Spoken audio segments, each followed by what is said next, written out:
Hello everyone, in today's video we're going to be looking at two different landing philosophies. So the first one, of course, is going to be the chop and drop, where we're going to cut the power and we're going to come in coasting into a landing. And the second option is going to be leaving a little bit of power in instead of completely cutting the throttle until we have this last couple of inches to land.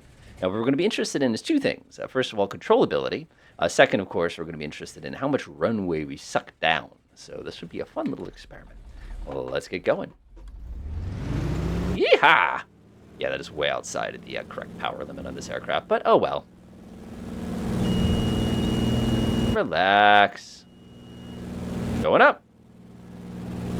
Now, one of the interesting things is, for those of you who learn to fly on small propeller aircraft, especially like a Cessna 172, or heaven forbid a 152, which has no drag, you're very, very familiar with the concept of the chop and drop. Basically, what you do is you line yourself up at the end of the runway, you get yourself to good speed, you say, oh, runway made, and you pull the throttle all the way back to zero, and basically you wait for the bump, kind of a thing like that. Now, that's a fantastic strategy. It works really, really well on aircraft like that. But the problem you start to face is as your aircraft start getting especially constant speed propellers, or their aircraft with non-laminar flow wings, things start to get a little more interesting as far as what you'll need to do in order to get the aircraft safely down on the ground. So if you're curious what airport we're at lovely Simsbury Airport here. This airport has a lot of meaning to me in many, many, many different ways. My first landing ever was actually not at this airport, but it was the place where I did my initial flight training. So let's go ahead and fly ourselves some nice, lovely pattern here. Again, I'll take a look at the window, get a nice little look here. We almost never use this runway. This is very odd for me. Looks pretty good. Speed's under control. We'll go ahead and bring the RPM up. Generally with RPM, I don't touch that until we're pretty much downwind there. All right, enjoying my little downwind. Looks like we got a little bit of crosswind today. Nothing like fatal or anything like that, but pretty good stuff. Go ahead and pop a click of the flaps real quick. Again, make it a little easy. So our first approach, we're going to use the chop and drop. So we're going to go ahead and start our descent here. About 500 feet per minute is fine. And again, 60 knots is going to be, let's see here, it's going to be 3 knots for every 6. That's 18 knots. So our approach speed is actually the speed that we're traveling right now. So this is actually pretty easy. Just shy of 80. Again, we're going to enjoy our little approach here. Again, nothing too chaotic here. Enjoying, like I said, good tail dragger aircraft. It is a lovely day. It is the summertime at last, so we can enjoy some of the nicer weather here. Come swing around for a base turn. Simsbury traffic, Beach 64 is left traffic. I'm sorry, de Havilland 64. Left traffic for runway 3, Simsbury. Come sneak in this way, and again, it's just a matter of kind of getting everything all lined up. People always like to park on the side of the road and watch you land here. It's the most terrifying, creepy thing ever, trust me. Then you go to the flower farms, which is right over on your left. All right, we'll finish off dropping the last notch of flaps. Our airspeed is basically perfect for this approach right now. There we go. And again, we're looking for the chop and drop strategy. We are high. Let's come down. And all we're going to do is make the runway, cut the throttle, and wait to see how close we have to get. And that's still a little high. Okay, that's better. I like that. I can work with that. All right, easy.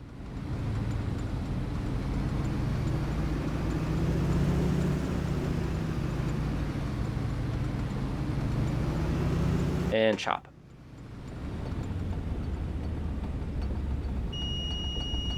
Oh! Sorry, wheels. All right. Whoa. Not bad. It started getting really, really sinky at the end there, and it did not care for that in the slightest. All right, so things I can take away from that. First thing that I'll say is I love this aircraft. Second thing I'll say is everything was fine. It was a very, very stable approach. Again, we had a little bit of that crosswind that was coming from the left there on our way down, which made things interesting. But you'll probably notice how quickly the stall warning came on once we started getting a little on the slow side there. It actually made it a little bit dangerous for us on account of the fact that had we really, really held it off the ground, or maybe we chopped it maybe 10 or 15 seconds later, that would have been a very, very, very firm landing. That would have made us look pretty bad here. So what I'm going to do is I'm going to go ahead and bring us down here. And the Simsbury Airport, by the way, they have a really, really fun fly-in where they'll actually come here and you'll have a million airplanes and there'll be little displays and everything. And actually, one of the Beavers is one of the ones that usually comes down here. These things are much bigger than they look in the sim. Again, go try it out in VR and you'll see exactly what I mean. So now we're going to compare that to leaving the power in. And again, we're not going to be leaving full power in here. We're going to be leaving enough power in to basically safely get us around the corner, sort of a thing. Not necessarily full power, because if we try to do full power, we will bounce down the runway there. Okay, I'm just going to line ourselves up here. That looks pretty good. Nothing too excessive. There we go. Delightful. All right, let's go. A little bit more controlled takeoff this time. Yeah, a little bit of a kind of chaotic crosswind there. Nothing bad. Relax. All right. So then, of course, with your flight training, you've done your chop and drops. You've gotten really, really, really good at them on a 172. For those of you who fly archers or warriors, oh my gosh, you can fly that thing and basically turn to final, cut the throttle, and still land it, kind of a thing like that, which is amazing. And I've done that more than one time, more than I care to admit. It's one of those things where people will be very, very surprised that if you're doing 500 feet per minute downwards at approach speed, believe it or not, you're basically at your best glide. The upside and downside to all that, of course, is because of that, you could just keep on going. So whatever you see is what you see, kind of a thing like that. Now, one of the things that came for me as a pilot is when I started flying high-performance planes, especially with constant speeds, my philosophy had shifted because I could no longer do a chop and drop without basically bottoming out like you saw us do a few moments ago. Get a little more altitude here. That looks pretty good to me. And we're just going to go ahead and cut the power like that, and that's all we have to do. One click of flaps. Man, the stall warning on this thing is real sensitive. Look at that. I'm doing 65. Yeah, you wouldn't want to do that during a flight test. They get pretty grumpy at you. And there's the edge of the runway there. We're a little bit tighter than we were the last time, but that's okay. We'll go ahead and pull the throttle back. We're looking for about 80 knots or so. It's a pretty sweet speed. And we just kind of enjoy our little ride down. Turn my head, look at Bradley International Airport. Oh, didn't see you there. Sorry. And you can see how lovely Bradley International. That is Connecticut's finest international airport. And I know you're sitting there, isn't it the only international airport in Connecticut? And you would be right. Again, it's just one of those things. This is Farmington River. I used to always kayak down that and stuff like that. Different story for a different day, though. All right, keep making our way down. We got a little bit too much altitude here. There we go. It's about 80. It's pretty good speed. We're going to go ahead and take a nice gentle left turn here. This is the turn everybody crashes on. Actually, not this one. The one that immediately follows this one is the one everybody crashes. And we've gone out to sea a little bit here. But that's okay. All right, there we go. About square. Give it a tap of gas when you come out of this. Pop in that next click of flaps. And we're just going to go ahead and turn base here. And we're a little high again. That's okay.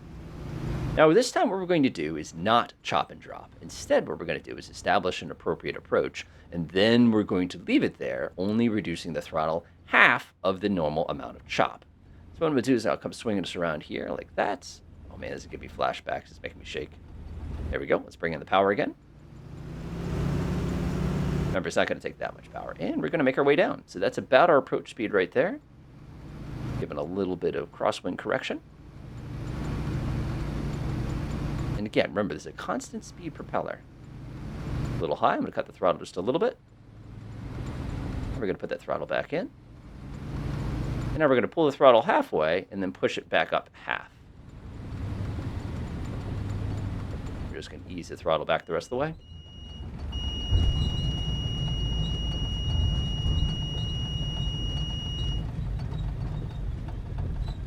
All right, we're down.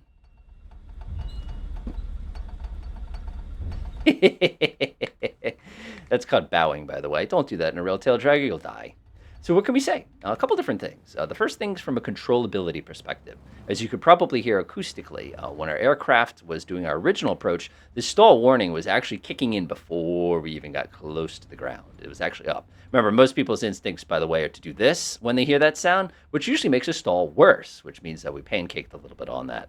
The second thing that we can say with the first approach there was the fact is that when we're coming in, it was okay stabilized. I could have spent more time really getting it nice and smooth before I had come in. Obviously, we're dealing with a tail dragger here, so we had some additional complexity to it.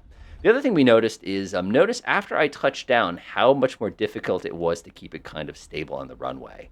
When we came around again, using a little bit of power in, again, remember this was our approach power, that's how much we left in, that's 0. So it wasn't a huge amount of power we left in. Notice how much longer of a run on the ground it was, but notice how we had significantly more control over that actual approach. Now, if it was a very, very gusty day, we probably would have had a very, very tough time controlling the aircraft the first time. Now, if we had a less than gusty day like we have today, again, we had that crosswind in there, you'll notice that I was able to maintain positive control of the aircraft longer, having left that power in, even though I sucked down more runway.